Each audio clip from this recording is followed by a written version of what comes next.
All right, so I've been gradually feeling tired. I think to aptly describe the feeling, I would say that I've been feeling weary. I think that captures the feeling more. If I say I'm tired, it suggests that I've exerted myself in a physical way, but outside of my workout, there's nothing physically demanding about my day to day, but yet I'm tired. I'm becoming more and more lethargic, and when it really hit me was when I woke up with bags under my eyes, like very distinct bags.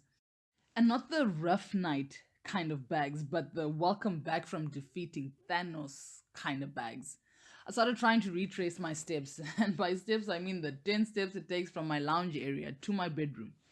I did not have many variations to my current isolation. And that's when it dawned on me it is the isolation that has slowly been taking the wind out of me. I let my mind wander further down this rabbit hole and I realized that I had anticipated the entire global crisis to be like a sprint. But it is not, my friends, and it is slowly sinking in that it is, in fact, a marathon. I'm going to say it right off the bat. I hate running in any form. It does nothing for me, it just leaves me feeling distraught. So you can imagine how distressed I am that the only metaphor I can find is a running one.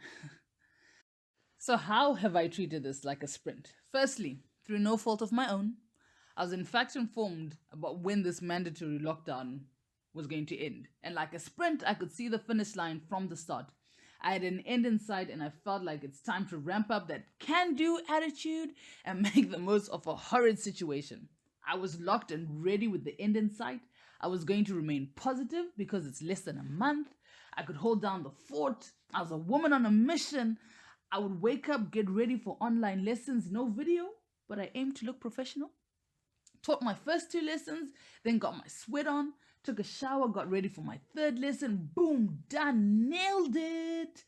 Everything was spick and span, keeping it together, trying out new recipes, downloading game apps. I was the model quarantine citizen. But I kid you not, this week I had to drag myself out of bed and shuffle past multiple clothes on the floor and make it to my work surface that had been overrun by kitchen utensils. At some point, I stopped working out. I put on my favorite gym outfit, strutted around for a bit, and I just could not be bothered to do it. I said, colorful languages, it's just not going to happen.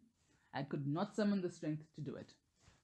Past 400 meters, guys, it stops being a sprint and becomes a long distance race. And like a marathon, you need to pace yourself. There are stretches you'll be quicker, and there are stretches where your pace remains steady. And I've realized now that I need to slow down. I need to breathe. I need to pace myself, be kind to myself, because all of this is unprecedented. 2 weeks from now, I could realize that we're in fact in a triathlon, and that is a whole other level of challenging. Secondly, the nature of the new world is just that, new. People have speculated and contemplated, but no one could have prepared us for this except maybe the writers of The Walking Dead. I don't even know how to feel. What is an acceptable emotion? Riding the wave versus being defeated, rolling with the punches versus being knocked down, heck, positive versus deluded.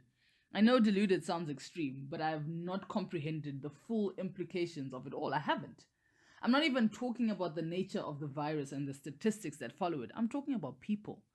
Somehow, statistics and media take over and we forget people. So, my senior class and I stumbled upon this reality. We were discussing marketing and looking at consumer wants versus consumer needs. It developed, and we started talking about how there have been reports of looting and just how crazy it all is. I then interjected and said that is the very definition of a need.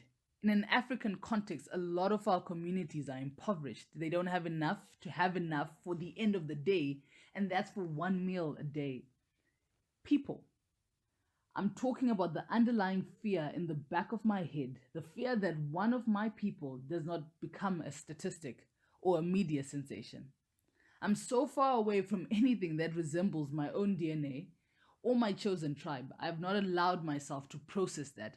What do I do with that information? Even with all the money in the world, I could not save them. I can't even help them. I can't even get to them. You know those epic stories about the runner who stops midway through the race and helps the competition across the finish line, the ones with the good moral fiber? Those stories usually take place in marathons or some variation of a long distance race. That is because sprints are so quick, and before you know it, it's over, and you only notice the person who tripped and fell once you have crossed the finish line. This is a marathon, folks, and we need each other, like, really need each other. This will be one of humanity's greatest tests. Check on your neighbor. Thirdly, no one was prepared for this, so be kind. So I bought a bicycle, Gary, aka Gamu, and I started cycling around my neighborhood. I clocked 10 kilometers with ease a few times, and then I decided to enter a 50-kilometer half marathon. Should be easy. I thought I was fit enough. I looked the part. I got dropped off early Saturday morning to enter, and then it turns out it was an off road bike marathon. But that's okay. I looked around. My bike was definitely not the correct bike. My gear was off. I had a hat instead of a helmet. My shorts were wrong. And after 20 kilometers, you can feel why they have certain biker shorts. My bike gears were already faulty, but YOLO, it's an adventure. Just like I thought isolation would be an adventure. The gun was fired, the race was on. I will admit it, was never in front of the group. I never even saw who was in front of the group. That's how far behind I was. I was not even in the middle. I signed up because they needed somebody to come last. The off road basically dismantled my bike. Before I reached the halfway point, people were headed back. I had the recovery vehicle painstakingly follow me, and that was just added pressure. Moral of the story, I make dumb decisions. And you cannot enter a marathon ill prepared. We were not prepared for this pandemic, so we need to gently proceed because we do not know what the road ahead looks like. Be kind. Be kind to you, be kind to those around you, and do what you feel will get you through the day. Because, quite frankly, no one knows what the colorful language they are doing.